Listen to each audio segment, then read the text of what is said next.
दुरूद शरीफ पढ़ लें।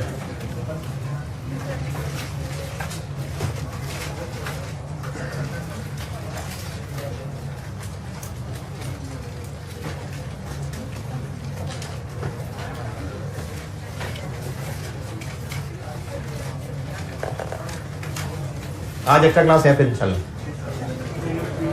है। रूम नंबर 1 होगा या 3 होगा? है जी, समझ नहीं आई क्या बोल रहे, नहीं समझ आ रही। हाँ हाँ वो तो है ही ना यार, वो तो पहले दिन से ही कहा हुआ है कि जो एक्स्ट्रा क्लास है वो तो यूट्यूब पे जाएगी। फॉरगिवेबल लोन, फॉरगिवेबल लोन, ये मैंने कल एक डेफिनेशन लिखवानी थी और फिर मैंने फॉरगिव कर दिया था, नहीं लिखवाई थी। फॉरगिवेबल लोन,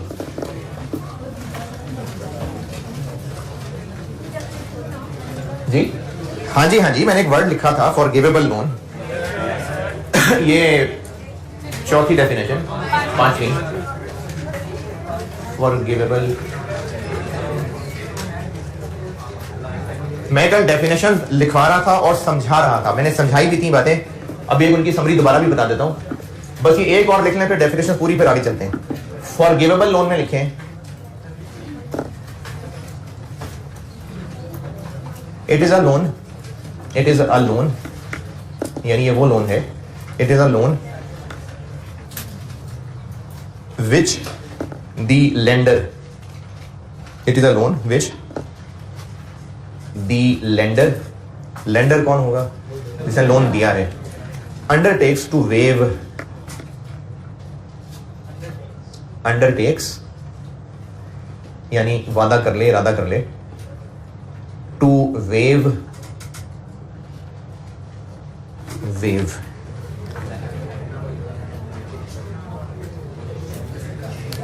यानी माफ कर दे, रीपेमेंट,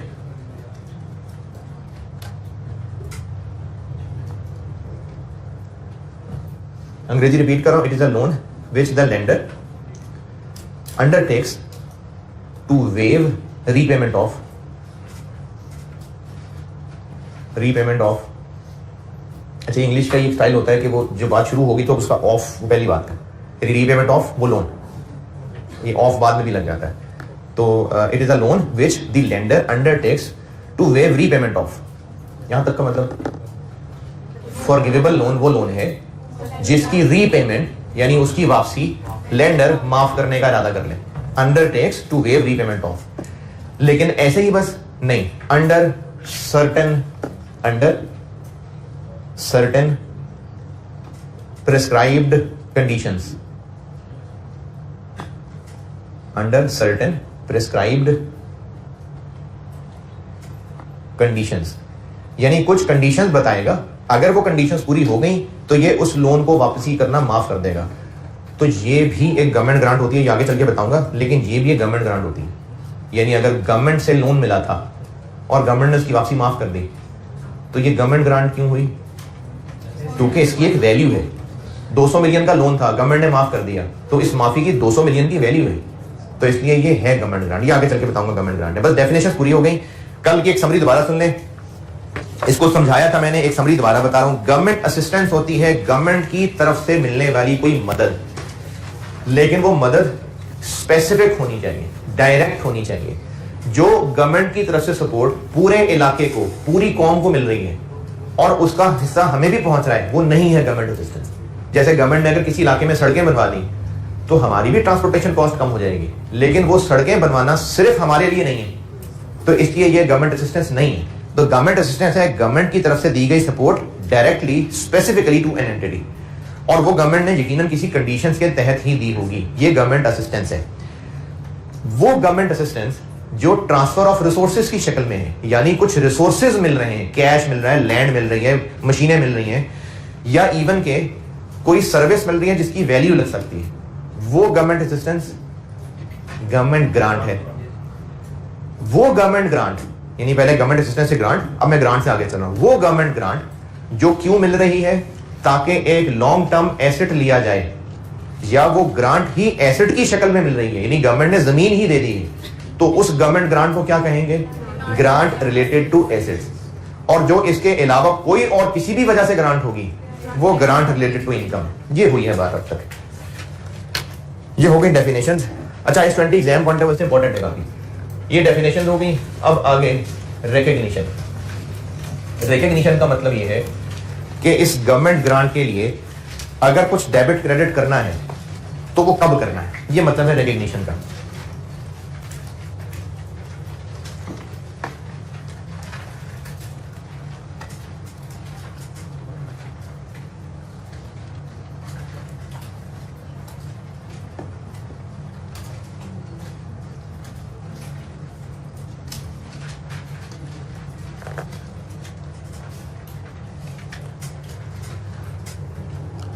इसमें लिखें government grant shall be recognised. Shall be recognised का मतलब है कुछ ना कुछ डेबिट क्रेडिट हो जाएगा, कुछ ना कुछ रिकॉर्ड हो जाएगा। Government grant shall be recognised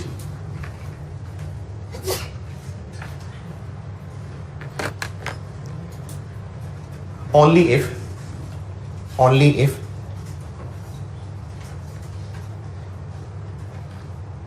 there is reasonable assurance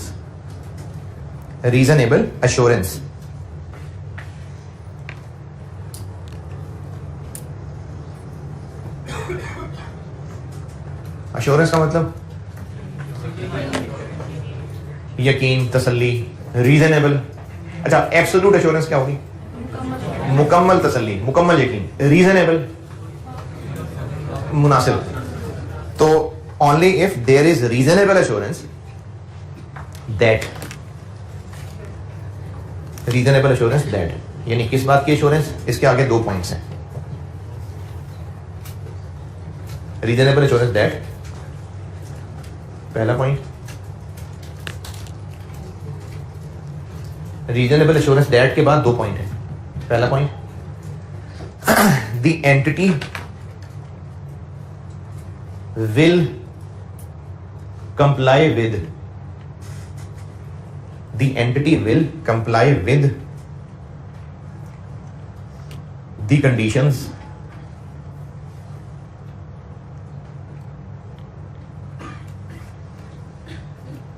attach होना होता है ना, attaching to them।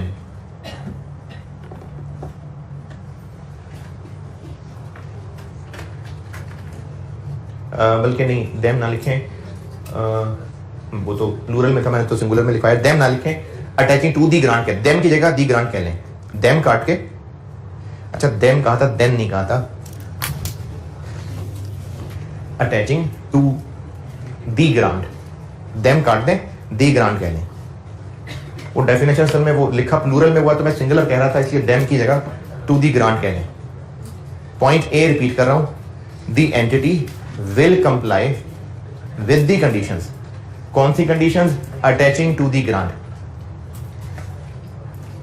और B,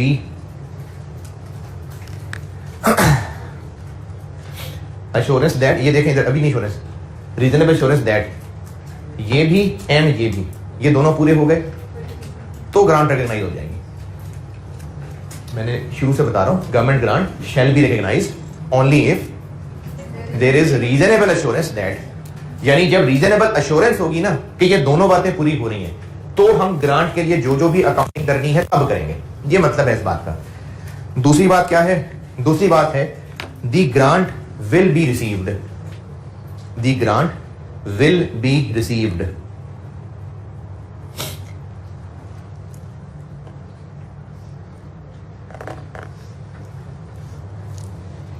ये सारी बात दोबारा। रिकग्निशन का मतलब है कि गवर्नमेंट ग्रांट, अच्छा गवर्नमेंट ग्रांट क्या है? वो गवर्नमेंट असिस्टेंस जो है in form of transfer of resources, यानी कुछ मिल रहा है हमें तो उसकी कोई अकाउंटिंग भी होनी चाहिए। रिकग्निशन का मतलब यह है कि गवर्नमेंट ग्रांट के बदले जो कुछ भी हमने डेबिट क्रेडिट करना है वो कब करना है? कब करना है? Shall be recognised only if there is reasonable assurance that entity will comply with the conditions attaching to the grant, और ग्रांट विल बी रिसीव्ड। यानी जब हमें रीजनेबल अश्योरेंस हो गई कि ग्रांट मिल भी जाएगी, वजीर आला साहब कह के तो गए हैं, लेकिन क्या पता वो जोशे खताबत में कह गए हो। अगर यकीन है कि ग्रांट मिल जाएगी तो ये कंडीशन पूरी हो गई, और अगर ग्रांट ऐसे ही नहीं मिल रही, कुछ शर्तें हैं, तो क्या यकीन हो कि हम शर्तें भी पूरी कर लेंगे। वजीर आला साहब आए इलाके के दौरे पे और उन्होंने ऐलान कर दिया कि आपको हम 40 मिलियन रुपए देंगे क्योंकि आपने एक प्लांट लगाना है।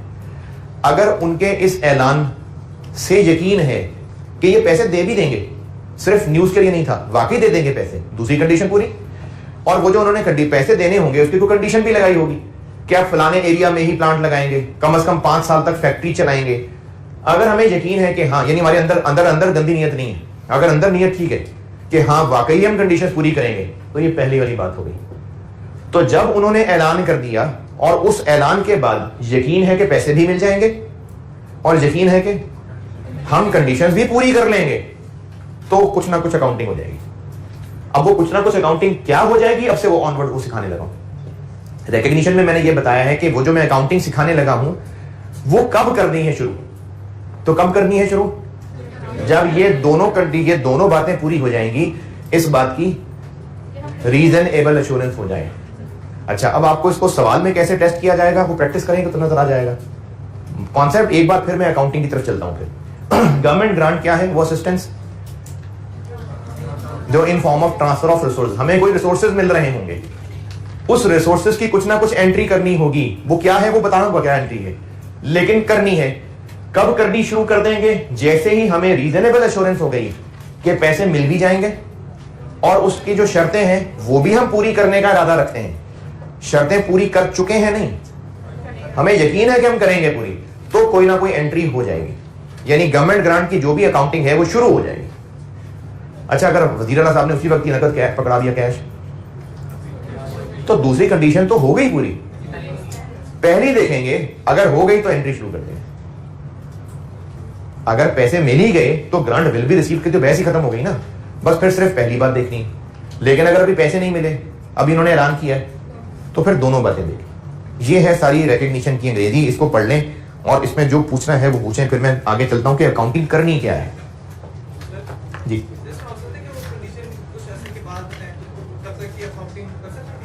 वो कंडीशन कुछ से बात पूरी हो नहीं, जो कंडीशन हमने पूरी करनी है वो हम पूरी बाद में करें या रीजनेबल एश्योरेंस बाद में? पहले हमें ग्रांट मिल जाए, लेकिन जो कंडीशन है वो कुछ अर्से के बाद पता चली गई ये कंडीशन है, ये तो ग्रांट मिल गया। हमें जो पैसे मिल गए हैं वो कंडीशन बताए बगैर मिल गए, कैसे हो सकता है?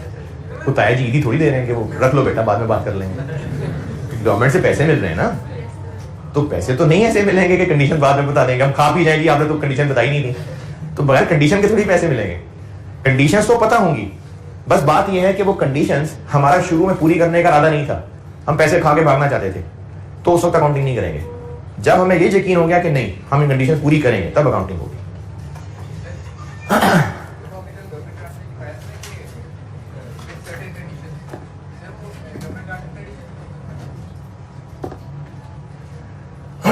आप IAS 41 की बात पूछ रहे हैं?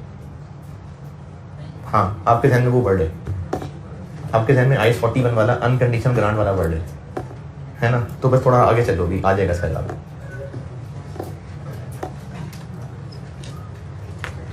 रिकग्निशन में यहां तक की अंग्रेजी हो गई पूरी। अब रिकग्निशन में ही हूं और थोड़ी सी अंग्रेजी आगे और लिखें, यानी ये A और B पूरा हो गया। बस आगे और लाइन लिख लें, आगे अगला पॉइंट लिख लें। A और B खत्म हो गई बात। अब वैसे रिकग्निशन में ही एक और बात बता रहा हूं, शुरू की थी ना, government grant shall be recognised, ये हो गई पूरी। अब एक और अलहदा बात जो है रिकग्निशन की हेडिंग में ही,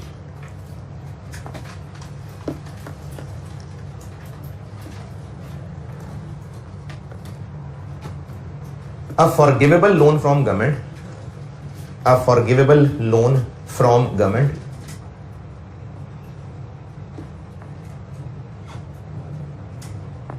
a forgivable loan from government, यानी गवर्नमेंट से लोन लिया था और गवर्नमेंट ने उसको माफ कर दिया। A forgivable loan from government is treated as a government grant, is treated as a government grant, यानी इसको हम गवर्नमेंट ग्रांट वाली अकाउंटिंग की शक्ल में ले आएंगे। इसको गवर्नमेंट ग्रांट मान लेंगे when there is reasonable assurance, when there is reasonable assurance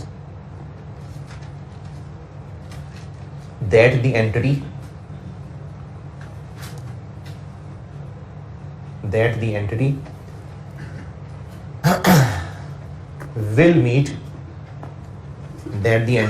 will meet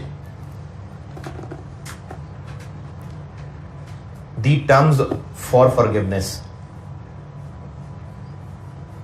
the terms for forgiveness of the loan. सारी अंग्रेजी दोबारा बता रहा हूं. A forgivable loan from government is treated as a government grant when there is reasonable assurance that the entity will meet the terms for, ये for अलग है और अगला forgiveness अलग है, forgiveness of the loan.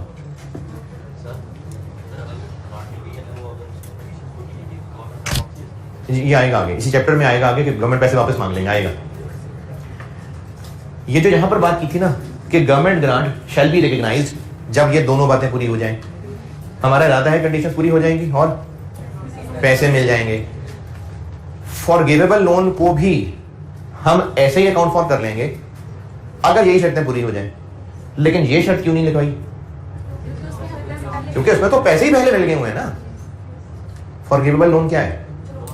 जो पैसे पहले मिल गए थे लोन, अब गवर्नमेंट कह रही है माफ किया, तो इसलिए बात उसमें भी यही सारी की है, लेकिन इसकी जरूरत नहीं पड़ी. तो गवर्नमेंट ग्रांट की अकाउंटिंग कब करनी है ये बता दिया, कैसे करनी है अब ये बताने लगा हूं जी. वो जो डिफरेंस है ना वो बिल्कुल गवर्नमेंट ग्रांट है, लेकिन उसकी कैलकुलेशन आपके लेवल के लिए टू एडवांस, वो सिर्फ 1 लेवल पे शायद कोई टेस्ट हो तो वो आपके लिए वो ज्यादा. वरना हाँ बिल्कुल आपका सवाल बिल्कुल ठीक है कि मार्केट से इंटरेस्ट मिल रहा था 10% पे, गवर्नमेंट ने कहा हम आपको 7% पे देते हैं, तो वो जो 3% है वो है गवर्नमेंट ग्रांट. लेकिन चूंकि आपके लेवल पे फाइनेंशियल इंस्ट्रूमेंट्स नहीं है ना, FAR 2 में है, उसमें भी इतनी एडवांस चीज नहीं है, तो CFA 1 के लेवल पे ये बात न्यूमेरिकली हो सकती है. ये बाकी लोग भी सुन ले भाई, हो सकता है MCQ की हद तक ये बात पूछ ली जाए. अगर गवर्नमेंट हमें लोन दे और मार्केट से कम इंटरेस्ट रखा हो, जैसे मार्केट यानी किसी भी बैंक से लोन मिल रहा था 10% पे और गवर्नमेंट ने ऑफर की कि हम आपको 7% पे लोन देते हैं, तो इसमें गवर्नमेंट की सपोर्ट क्या है? 3%. तो ये भी गवर्नमेंट ग्रांट है, लेकिन इसकी अकाउंटिंग आपकी औकात से बाहर है, वो CFA 1 लेवल की है, तो इसलिए अकाउंटिंग इसकी नहीं टेस्ट हो सकती आपसे. हाँ ये कॉन्सेप्चुअली MCQ में जरूर टेस्ट हो सकता है, तो इसको लिख लें आप अपने अल्फाज में, एक नोट लिख लें कहीं कि अगर गवर्नमेंट हमें सस्ता लोन दे रही है, मार्केट से कम इंटरेस्ट पे लोन दे रही है, जो कि मैंने 10% और 7% की मिसाल दी है, तो वो जो 3% की बचत है वो भी एक गवर्नमेंट ग्रांट है. तो ये आपसे कॉन्सेप्चुअली MCQ की हद तक हो सकता है टेस्ट, लेकिन इसका न्यूमेरिकल नहीं हो सकता आपसे टेस्ट.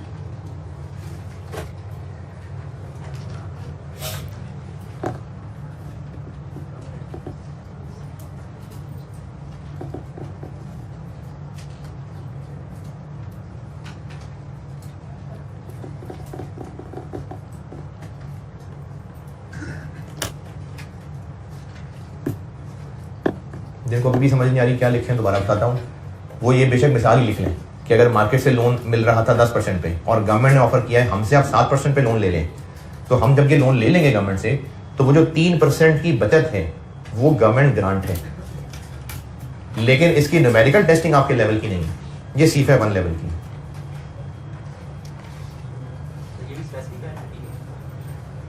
हाँ हाँ, यानी गवर्नमेंट ने हमें ही खास तौर पे लोन ऑफर की होगी, यानी आम आवाम को नहीं गवर्नमेंट ने लोन ऑफर किया.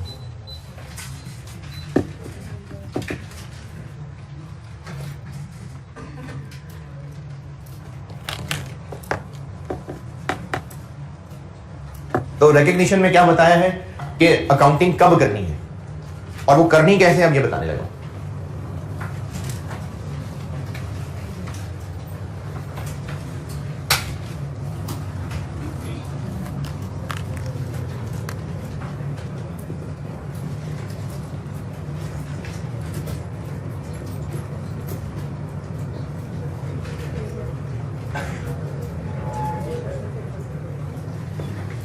पढ़ाने लगा हूं कि गवर्नमेंट ग्रांट के लिए जो अकाउंटिंग करनी है वो करनी कैसे है। रिकग्निशन में इतना बताया है कि कब करनी है, कब करनी है जब रीजनेबल एश्योरेंस हो जाए कि हम कंडीशंस पूरी कर लेंगे। अच्छा, कंडीशंस पूरी कर चुके हैं नहीं, जैसे स्टूडेंट एडमिशन ले, ये मैं मिसाल गवर्नमेंट ग्रांट की नहीं दे रहा, स्टूडेंट एडमिशन ले और कॉलेज वाले कहें कि आपका रिजल्ट बिल्कुल अच्छा आएगा, बस आप ये हमारी जो इंस्ट्रक्शन है वो पूरी कर लेना, और स्टूडेंट कहे कि हाँ जी मैं करूंगा ये इंस्ट्रक्शंस पूरी, ये मतलब है there is reasonable assurance that conditions entity will comply with. तो हम इरादा कर लें कि कंडीशंस पूरी करनी है और ग्रांट भी मिल जानी है, तब अकाउंटिंग हो जाएगी। और वो क्या होगी अकाउंटिंग, वो ये बताने लगा कि उसकी अकाउंटिंग करनी क्या है।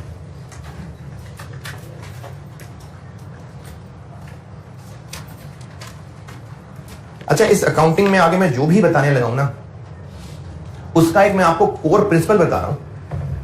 अगर ये बात आप अपनी मर्जी से उर्दू में, इंग्लिश, पंजाबी, पश्तो जैसे भी लिखना चाहें, मर्जी है लिख लीजिएगा अगर लिखना चाहें तो। अभी बताना इसलिए जरूरी है कि ये बेसिक कॉन्सेप्ट बताऊंगा तो आगे बताई हुई एंट्रीज भी समझ आनी शुरू हो जाएंगी। इस सारी कहानी का जो आगे चलाने लगा हूं, इसकी बेसिक लॉजिक बता रहा हूं कि ये जो आगे सारा टॉपिक बिल्ड है किस ग्राउंड के ऊपर बिल्ड है, वो बेसिक लॉजिक बता रहा हूं। गवर्नमेंट ने अगर ग्रांट दी है हमें तो पैसे दिए हैं, ठीक है, पैसे दिए हैं, तो गवर्नमेंट ने जो हमें पैसे दिए हैं वो तरस खा के दिए हैं? नहीं, हो भी सकता है तरस खा के दिए हो सकता है, और इसलिए भी दिए हो सकते हैं कि वो उनकी कुछ शर्तें रख रहे हैं। ये बात दोबारा सुने, गवर्नमेंट जो हमें पैसे दे रही है, या तो वो हमारी हालत पे वैसी तरस खा के पैसे दे रही, या फिर हमसे फ्यूचर में कुछ शर्तें पूरी करवानी है। मैं आपको जो अकाउंटिंग पढ़ाने लगा हूं उस सब के पीछे जो बेसिक लॉजिक है वो समझा रहा हूं।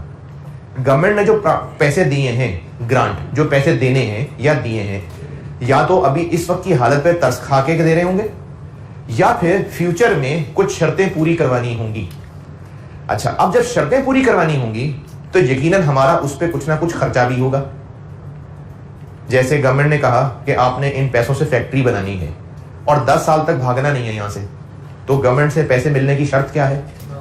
फैक्ट्री बनाना और 10 साल तक रहना। हो सकता है गवर्नमेंट कहे कि हम आपको पैसे दे रहे हैं, आपने ना अपने सारे एम्प्लॉइज, क्योंकि आप इस वक्त फैक्ट्री बनाए हैं जिस इलाके में, वहां एजुकेशन नहीं है, तो आपने अपने सारे एम्प्लॉइज के बच्चों के लिए एजुकेशन का बंदोबस्त करना है। हमने कहा जी हमारे पास तो पैसे नहीं है, ये लो पैसे, लेकिन इसकी शर्त यह है कि आपने कम से कम 5 साल तक यहां उनकी एजुकेशन का बंदोबस्त करना है। तो अब भी शर्त हो गई। इसी तरह हो सकता है गवर्नमेंट कहे कि आपने अपने वर्कर्स के लिए मेडिकल फैसिलिटीज, जब तक गवर्नमेंट का अस्पताल नहीं बन जाता इस एरिया में, आपके जिम्मे है उनका इलाज। ये पैसे नहीं है, ये लो पैसे, कम से कम 8 साल तक आपने उनको मेडिकल सर्विसेज देनी है। तो शर्त आ गई। तो गवर्नमेंट की तरफ से जो पैसे मिल रहे हैं, या तो वो हालत पे तरस खा के पैसे मिल रहे होंगे, या फिर कोई ना कोई फ्यूचर में हमसे शर्तें पूरी करवानी होंगी। अगर तो अभी की हालत पे तरस खा के पैसे मिल रहे हैं तो ये सारा इनकम है, ये सारा का सारा फॉरेन इनकम है। लेकिन अगर हमसे कुछ फ्यूचर में शर्तें पूरी करानी है तो उनके लिए कोई ना कोई खर्चा होगा। जब जब जैसे जैसे वो खर्चा एक्सपेंस बनेगा, तब तब वैसे वैसे ये ग्रांट इनकम बनेगी। यानी इस सारी ग्रांट की अकाउंटिंग का मेन मकसद है मैचिंग कॉन्सेप्ट। ये बात फिर से सुने, इस जो आगे सारा पढ़ाने लगा ना उसका बेसिक लॉजिक बता रहा हूं आपको। आगे सारा टॉपिक इसी पे बिल्ड है। या तो हमें वो पैसे गवर्नमेंट दे रही होगी अभी की हालत पे तरस खाते, क्योंकि हम बड़े अरसे से लॉसेस में थे, फ्यूचर में कोई हमसे वो शर्तें नहीं लेना चाह रहे, अनकंडीशनल। जो गवर्नमेंट हमें पैसे दे रही है, या तो हमारी अभी की हालत पे तरस खा के मिल रहे हैं पैसे, या फिर हमसे कुछ ना कुछ फ्यूचर में काम करवाना होगा। अगर तो अभी की हालत पे तरस खा के पैसे मिल रहे हैं तो फॉरेन इनकम। लेकिन अगर हमसे कोई फ्यूचर में काम लेना है तो उस फ्यूचर के काम का यकीनन कोई खर्चा भी होगा। जब जब जिस पैटर्न से वो खर्चा एक्सपेंस बनेगा, तब तब उस पैटर्न से गवर्नमेंट ग्रांट इनकम बनेगी। ये सारी लॉजिक है, इस आगे जितनी भी कहानी चलने लगी। समझ आई लॉजिक? अगर आप अपने आप को समझाने के लिए कुछ 4-5 लाइनें लिखना चाहें तो लिख लें कि इस सारा जो हम आगे पढ़ने लगे हैं उसकी बुनियादी लॉजिक क्या है। लिख लेंगे तो अच्छी बात है, नहीं तो भी आपकी मर्जी है। अच्छा, अब अगर आप ये सोचें कि अच्छा सर ने क्या बोला था कि इस वर्ड के बाद क्या बोला था, इस वर्ड के बाद क्या बोला था, तो फायदा नहीं लिखने का। अगर आपको मेरी बात समझ आई है, आपने अपने आप को समझाना है, कुछ ऐसा लिख लें कि आप कल को जब भी पढ़ें तो आपको ये बेसिक लॉजिक हमेशा समझ आए। जी अच्छा, अभी मैंने जितनी बात की है वो समझ आइए। आप उसमें एक और सिचुएशन निकाल के पूछ रहे हैं या इन्हीं में से पूछ? अच्छा बोलिए। नहीं नहीं, फौरन जो तर्स खाया ना गवर्नमेंट ने, हम पास में बड़ी मार खाते हुए आ रहे थे, तो गवर्नमेंट ने फौरन तर्स खा के कहा ये लो पैसे, तो वो फौरन इनकम है। लेकिन अगर उन पैसों की शर्तें हैं कुछ फ्यूचर में हमसे काम करवाना, तो उस पर यकीनन कोई ना कोई खर्चा होगा। तो जब जब जैसे जैसे वो खर्चा एक्सपेंस बनेगा, तब तब वैसे वैसे ग्रांट इनकम बनेगी। यानी सारी मेहनत के पीछे जो बेसिक कॉन्सेप्ट है वो मैचिंग है।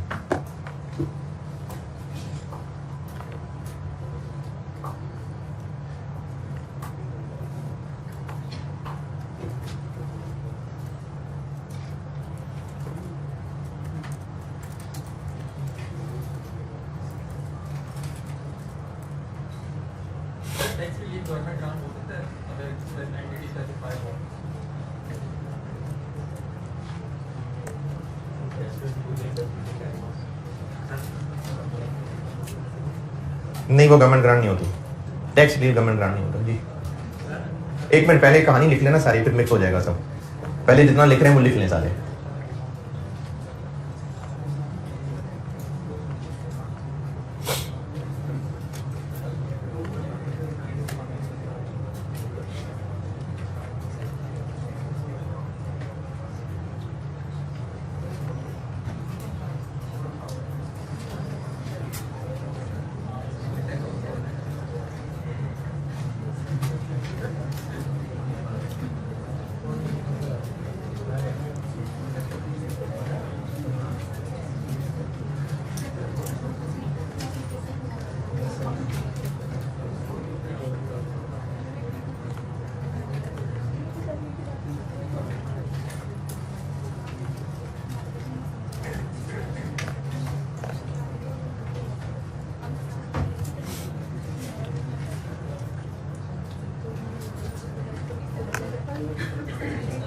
अगर कॉपियर से IS 23 के नोट्स ले लीजिएगा। ये भी 2 दिन लगाऊंगा इस चैप्टर पे, छोटा है, ज़्यादा लेंथी नहीं है।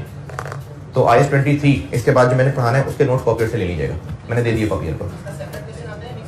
सेपरेट भी आ चुका है और मिक्स भी हो जाता है, और MCQ उसको हो ही जाते हैं।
ठीक है, लिख ली कहानी।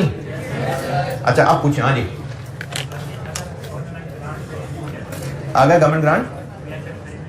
जी जी, हाँ।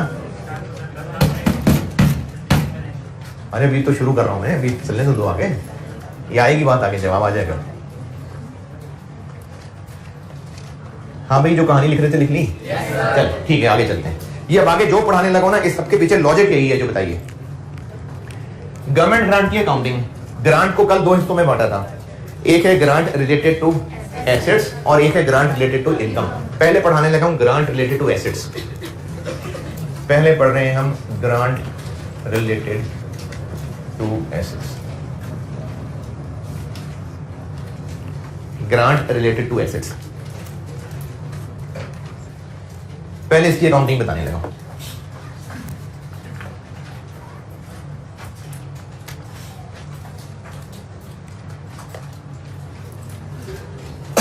अच्छा, इसको ना मैं आगे फिर 2 हिस्सों में बांट रहा हूं। एक को मैं 1.1 कह देता हूं, कैश ग्रांट।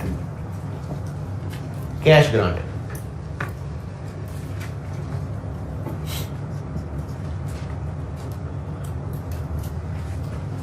क्या मतलब इसका नाम से कि गवर्नमेंट से हमें कैश मिल रहा है।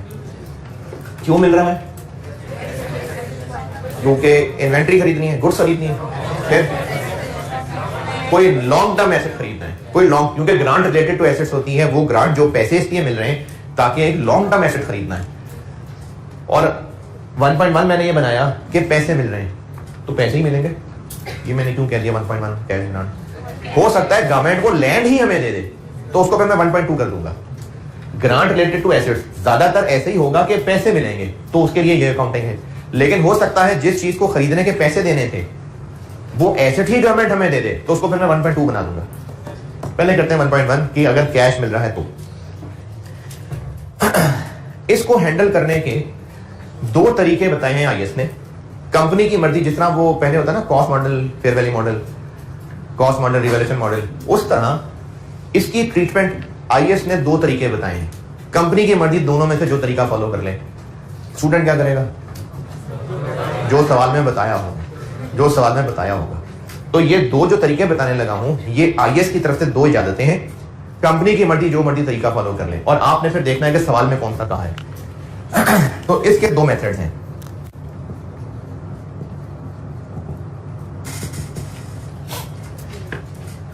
एक मेथड है, ये मैं अभी आपको ना अकाउंटिंग बताऊंगा तो समझ आएगी, मैं भी सिर्फ अंग्रेजी लिखे दे रहा हूं। थोड़ी बहुत अंग्रेजी समझ आ भी जाए शायद, लेकिन ज्यादा समझ आएगा जब मैं इनको इन मेथड्स को आगे तफसील से पढ़ाऊंगा। एक मेथड है जिसमें ग्रांट को एसेट में से लेस कर देते हैं।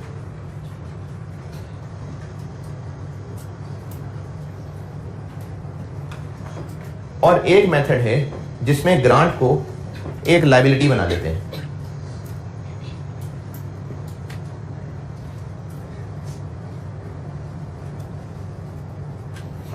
एक डेफर्ड इनकम टाइप चीज जो कि एक लायबिलिटी होती है।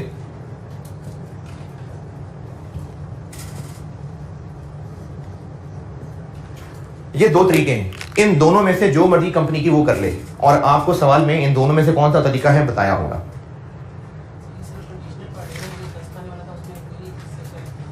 ग्रांट रिलेटेड टू एसेट क्या होती है? कैश क्यों दे? हाँ कि ये एसेट खरीदो, तो फिर तरस खाने वाला तो नहीं है ना, ये तो आगे काम करवाना है ना।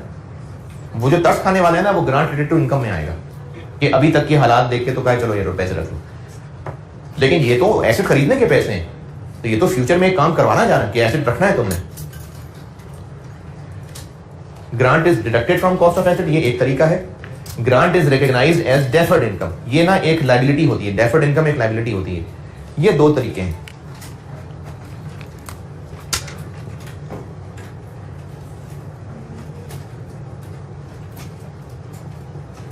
ये करते हैं जी पहले, अब इसको एक्सप्लेन कर रहा हूं।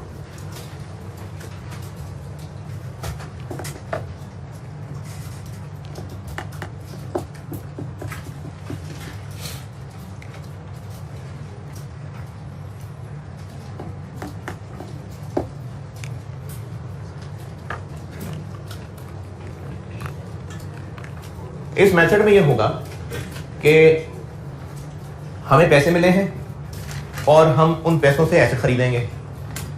जैसे अगर एसेट खरीदना है हमने 200 मिलियन का और गवर्नमेंट ने उससे कहा कि 120 हमारी तरफ से रख लो, तो एसेट 200 का है लेकिन गवर्नमेंट ने 120 हमें दे दिए कि हमारी तरफ से पैसे रख लो, तो हमें इफेक्टिवली एसेट कितने का पड़ा? 80 का ना, क्योंकि 200 का खरीद रहे हैं लेकिन 120 गवर्नमेंट से मिल रहा है, तो हमें इफेक्टिवली वो 80 का पड़ रहा है। तो ये क्या किया हमने कि उस 120 को ऐसे समझा कि हमें एसेट ही सस्ता पड़ा है, एसेट की कॉस्ट में से ही लेस कर लिया, तो ग्रांट को एसेट की कॉस्ट में से लेस कर लेंगे।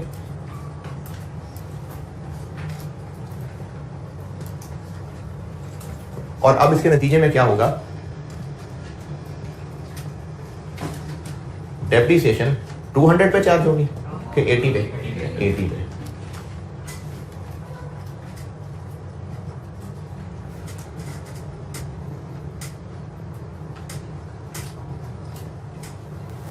ये है मेथड 1 कि ग्रांट को एसेट की कॉस्ट में से लेस कर लेंगे, एज अ रिजल्ट डेप्रिसिएशन अब उस रिड्यूस्ड कॉस्ट के ऊपर कैलकुलेट होगी।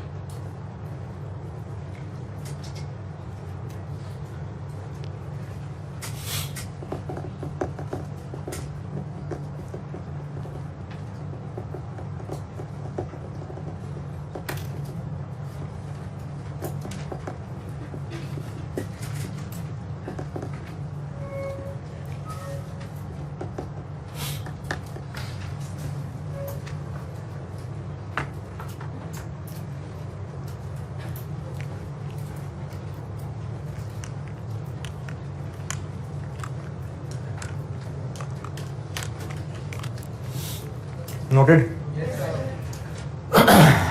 इसको समझने में कोई मुश्किल परेशानी? और डेप्रिसिएशन की एंट्री क्या होती है आपको बचपन से आता है, ये इस पे जवानी का एक अरसा लगाया आपने, हम 25-26 क्लासें लगा के आए हैं इस पे। तो ग्रांट को एसेट पे से लेस करना है और ऑनवर्ड डेप्रिसिएशन अब उस रिड्यूस्ड अमाउंट पे चार्ज होनी है। अब ये सब कैसे होना है, इसकी प्रैक्टिकल शक्लें, सवालों की प्रैक्टिस कर लेते हैं। लिखें सवाल। इसकी प्रैक्टिस कराने लगा, ये बात यही है, अब इसकी प्रैक्टिस करा रहा हूं।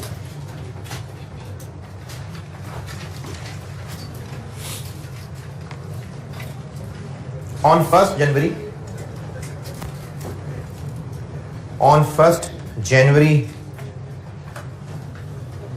2017, on 1st January 2017, a plant was purchased. A plant was purchased for 400 million, 400 million. On 1st January 17, a plant was purchased for 400 million. 400 million.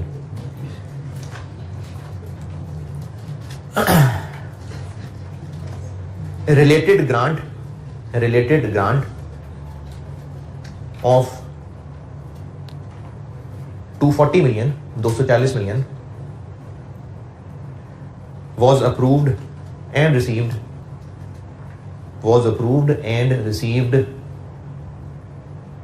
on 1st January 17. 240 million की ग्रांट अप्रूव होके उसी वक्त मिल गई 1 जनवरी 17 को ही।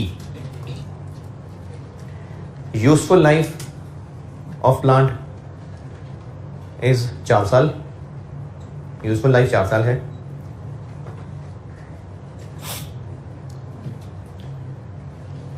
स्ट्रेट लाइन मेथड है।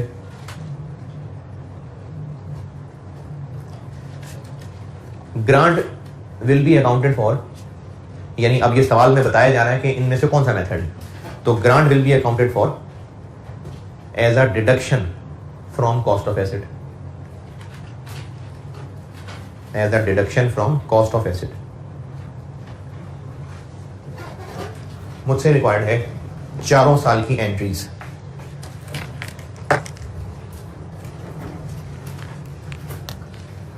First जनवरी 17 accounting कर बताया मैंने, जनवरी से दिसंबर। प्लांट डेबिट कैश क्रेडिट, ये प्लांट खरीद लिया कितने से? 400 से। ये सब रुपीज मिलियन है। अकाउंटिंग कर जनवरी से दिसंबर। फिर उसके बाद ग्रांट मिल गई इसी दिन, क्या एंट्री करूं? कैश डेबिट और प्लांट ही क्रेडिट, क्योंकि प्लांट में से ही कम कर लेंगे इसको, प्लांट में से कम कर लेंगे नहीं, प्लांट क्रेडिट कर देंगे 240। ये मतलब है कि डिडक्टेड फ्रॉम प्लांट। अब देखें प्लांट डेबिट किया था पहले 400 का, अब अगर प्लांट क्रेडिट हो रहा है तो प्लांट में से कम ही कर रहे हैं ना, तो प्लांट क्रेडिट। ये हमने ग्रांट रिसीव कर ली। खराब हो जाएंगे, खराब। हाँ?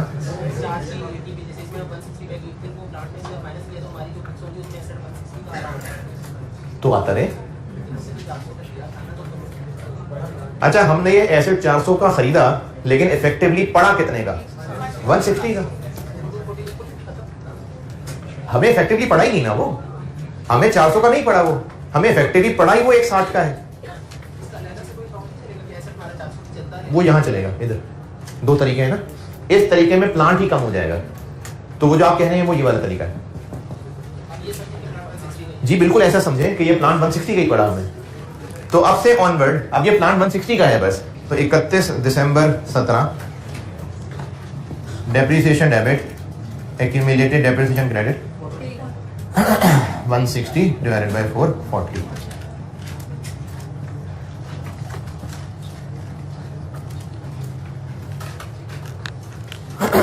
और 31 दिसंबर 18, 31 दिसंबर 19, 31 दिसंबर 20, यही सेम रिपीट होती जाएगी।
अच्छा 18, 19, 20 मैंने कहा कि सेम एंट्री हो जाएगी, तो हो जाएगी नहीं।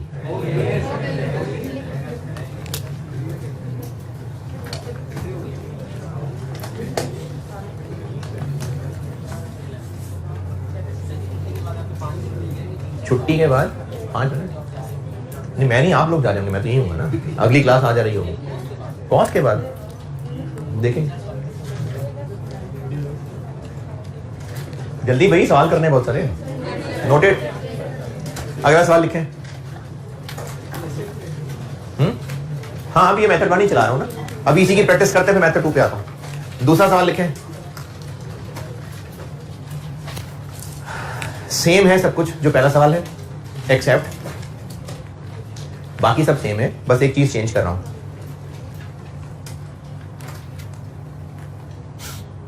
अगला सवाल बता रहा हूं, बाकी सब सेम है जो पिछले सवाल में है, सिर्फ चेंज ये कर रहा हूं। ग्रांट वाज अप्रूव्ड ऑन 1 जनवरी 17 बट रिसीव्ड ऑन 28 फरवरी 17। बस ये फर्क डाल रहा हूं। ग्रांट अप्रूव तो 1 जनवरी 17 को ही हुई। पहले सवाल में क्या लिखवाया था मैंने? Approved and received. अब सिर्फ इतनी चेंज कर रहा हूं कि अप्रूव तो वो 1 जनवरी 17 को ही हुई है, लेकिन पैसे मिले हैं 28 फरवरी 17 को। रिक्वायरमेंट सेम है। अच्छा, अब इस सवाल में ये जो लिख दिया ना कि अप्रूव हो गई, तो ये तो नहीं बताया कि पैसे मिल जाएंगे। अप्रूव हो गई तो मिल जाएंगे, और ये भी नहीं बताया कि हमारी नीयत क्या है, तो ठीक ही होगी नीयत। पहली एंट्री तो यही होगी, पहली एंट्री तो यही है। Recognition of grant. Grant shall be recognised only if there is reasonable assurance कि पैसे भी मिल जाएंगे और हम कंडीशंस पूरी कर लेंगे। तो अब ये सारा मामला 1 जनवरी को हो गया ना, तो ग्रांट शैल बी रिकग्नाइज्ड, यानी प्लांट क्रेडिट टू, लेकिन कैश तो नहीं डेबिट, ग्रांट रिसीवेबल डेबिट,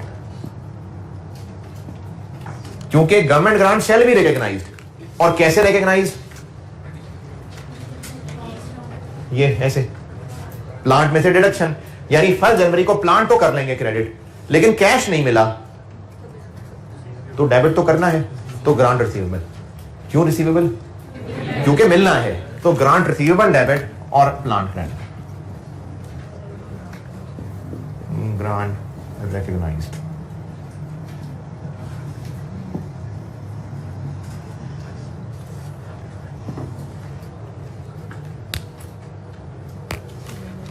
और 28 फेब को पैसे मिल जाएंगे, कैश डेबिट, और ये जो रिसीवेबल बनाया था ये अब क्रेडिट। ग्रांट रिसीवेबल क्रेडिट कितने से? 240 से। Grant received. बस ये फर्क पड़ेगा, बाकी ऐसे ही होंगे। बस सिर्फ ये फर्क पड़ा कि जब अप्रूव हो गई तो हो जाएगी कंडीशन पूरी, अगर ना होनी होती तो सवाल वाला बता देता। तो इसलिए ये एंट्री तो हम कर लेंगे 1 जनवरी को, लेकिन पैसे मिले नहीं है, इसलिए रिसीवेबल डेबिट। और जब 28 को मिल जाएंगे तो कैश डेबिट और ग्रांट रिसीवेबल क्रेडिट 240, और बाकी डेप्रिसिएशन ऐसे ही। जी जी, क्या जी? मैं ऐसी पे आता हूं।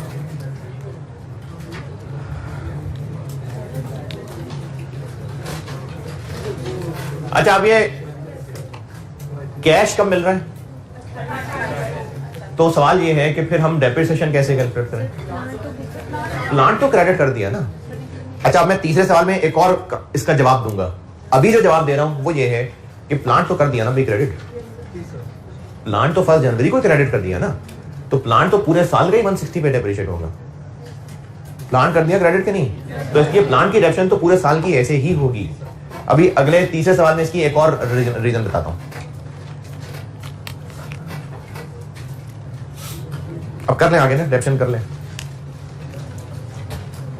31 दिसंबर 17, 18, 19, 20 डेप्रिसिएशन की एंट्री हो जाएगी।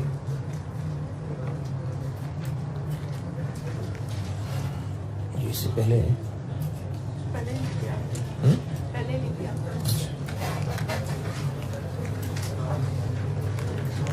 ये कर लें पूरा।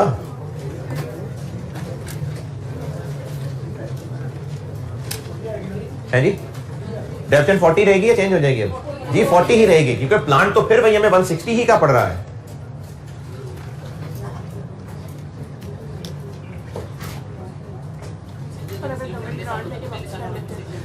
इस पे करेंगे बाद में, चेक करेंगे।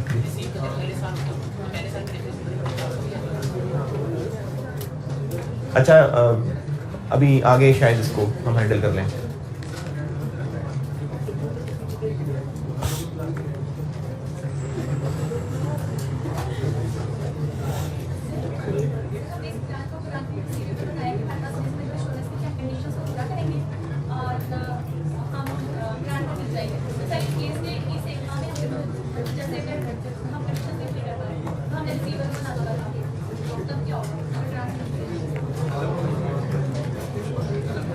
ये नोटेड।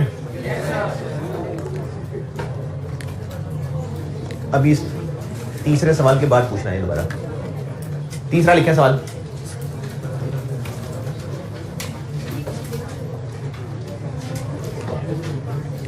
सेम डाटा है क्वेश्चन 1 वाला, बस चेंज बता रहा हूं। डाटा वही सारा क्वेश्चन 1 वाला, सिर्फ चेंज बता रहा हूं।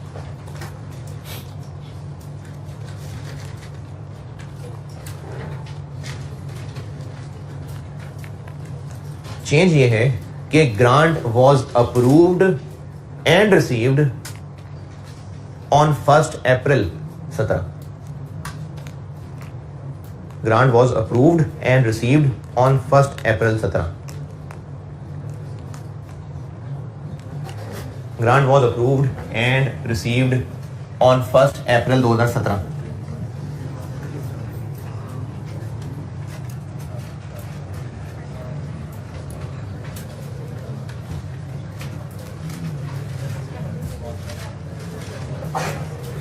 हाँ जी, पहली एंट्री सेम। दूसरी एंट्री कब, किस तारीख को? 1 अप्रैल को। 1 अप्रैल को। और कैश डेबिट, प्लांट क्रेडिट 240। नहीं, एतराज है? अरे अभी डिडक्शन पे आता हूं, यहां तक कोई एतराज?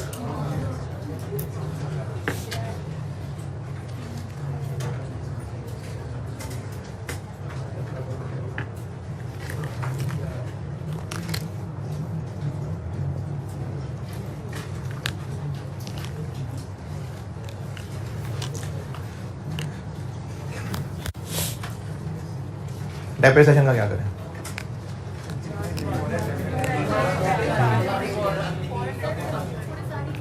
पूरे साल की क्यों? क्योंकि हमें पता था कि हमें ग्रांट मिली है और हमें कंडीशंस पूरी करनी है, और इंटेंशनली पूरी हो।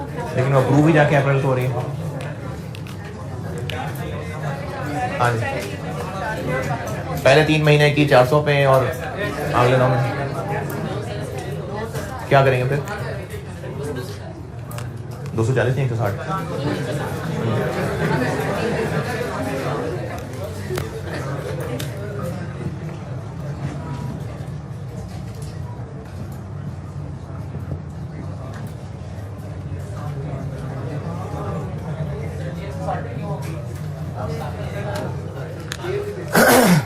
ये भी खांस रहा था, बताता हूं। ये जो 1 अप्रैल को जो ग्रांट मिली है, ये ऐसा नहीं है कुछ कि 1 जनवरी को प्लांट में कोई और फिजिकल चीज थी, 1 अप्रैल को प्लांट में कोई फिजिकल चेंज हो गई, तो पहले 3 महीने 400, उसके बाद 9 महीने 240। मैंने आपको गवर्नमेंट ग्रांट की बेसिक लॉजिक ही अभी ये बताई है कि जिस खर्चे के लिए ग्रांट है उससे मैच कराना है इसको बस। देखिए, मैंने आपको भी बेसिक लॉजिक ही ये बताई है कि ग्रांट हमें जिसके लिए मिल रही है बस उस खर्चे से मैच करना है। अच्छा, अब ये इससे मैच कैसे हो रहा है? ये डेप्रिसिएशन कम हो रही है, तो चाहे ये ग्रांट हमें 1 अप्रैल क्या 31 दिसंबर 17 को ही मिल रही होती, 17 में मिल गई ना, 17 में आ गया ना इसका वजूद, तो बस 17 की डेप्रिसिएशन यही होगी। यानी इसका कोई इस दिन से ताल्लुक नहीं है। मकसद क्या है इस ग्रांट का? इस खर्चे को मैच करना। तो बस ठीक है, 17 में मिल गई ग्रांट, अब वो जिस दिन मर्जी मिले, 17 में मिल गई ना, तो 17 में हमारे लिए ये एसेट की डेप्रिसिएशन जो है वो 160 के हिसाब से निकलेगी। ग्रांट के मिलने का इस डेट स्पेसिफिक से कैलकुलेशन का ताल्लुक नहीं है। लॉजिक जिस खर्चे के लिए मिल रही है बस उससे मैचिंग होनी है, तो इसलिए इससे फर्क नहीं पड़ेगा। डेप्रिसिएशन 160 पे ही पूरे साल की होगी। जी कहां हुई है चार्ज? अभी कहां हुई है चार्ज? हाँ, अगर ऐसा होता कि गवर्नमेंट का मूड ही अगले साल बदलता तो फिर उसके बाद ऑनवर्ड देख लेते। 17 तो गुजर गया होता, फिर 18 से ऑनवर्ड फिर वो बाकी बचे हुए के हिसाब से हो जाती, फिर तो 17 ही आगे निकल गया होता ना। लेकिन अगर जिस साल में है बेशक उसके 6-7 महीने गुजरने के बाद ही ग्रांट मिल रही है, जब इसका मकसद ही मैचिंग है कि अपने खर्चे से मैच हो सके। अब ये मैचिंग वाली बात इसमें शायद इतनी बेहतर समझ ना आए, अभी जब मैं मेथड 2 बताता हूं ना फिर बेहतर समझ आएगी। अभी मतलब आगे ये जो मैं बात अभी आपको समझाने की कोशिश कर रहा हूं मैचिंग, ये मेथड 2 में ज्यादा बेहतर बता सकूंगा। तो मैं ना इन्हीं तीनों सवालों को मेथड 2 से जब करूंगा तो मैचिंग वाली बात बेहतर बता सकूंगा। तो इसलिए डेप्रिसिएशन के फर्क नहीं पड़ेगा, वो ऐसे ही रहेगी। ये अप्रैल की बजाय सितंबर ही क्यों ना होता, डेप्रिसिएशन फिर भी ऐसे कैलकुलेट होती है। जी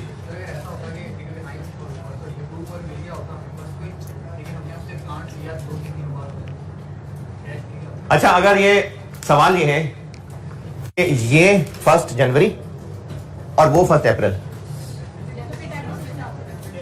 तो फिर डेप्शन तो प्लांट से ही आगे चलनी है ना, फिर डेप्शन 1 अप्रैल से आगे चलती है। प्लांट क्रेडिट आ जाता, कोई मसला नहीं है, कोई बात नहीं। हम कौन सी भी बैलेंस शीट बनाने लगे, ये रेंट भी जाके बनाएंगे ना। अगर सवाल ये है कि अगर ये 1 जनवरी होता, ये 1 अप्रैल होता, यानी गवर्नमेंट से पैसे पहले मिल जाते, हम प्लांट बाद में खरीदते, तो कोई बात नहीं, एंट्री ऐसे हो जाती। होता फिर भी ये प्लांट ही क्रेडिट। अब जिनको अजीब लग रहा है कि प्लांट तो भी है नहीं तो क्रेडिट कैसे, कोई बात नहीं, आ जाएगा ना, बैलेंस शीट बनाने से पहले आ जाएगा। यानी बैलेंस शीट में नेगेटिव प्लांट नहीं नजर आएगा। तो इसलिए इसको 1 जनवरी पे ले जाएंगे, इसको 1 अप्रैल पे ले जाएंगे, और फिर डेप्रिसिएशन अप्रैल से ऑन।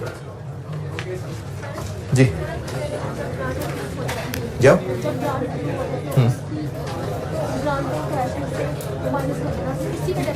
जी बिल्कुल, मतलब अब जो प्लांट की रिड्यूस कॉस्ट है वही डेप्रिशिएट होनी है।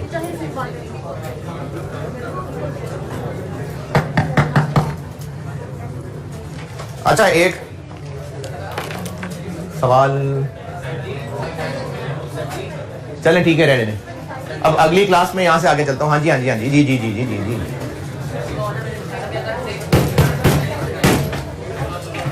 बात सुन लें पहले। हाँ जी, दोबारा बोलिए, समझ नहीं। ग्रांट पहले मिल गई अप्रैल से, हाँ तो डेप्शन तो अप्रैल से ही आएगी ना। ठीक है जी, अल्लाह हाफिज।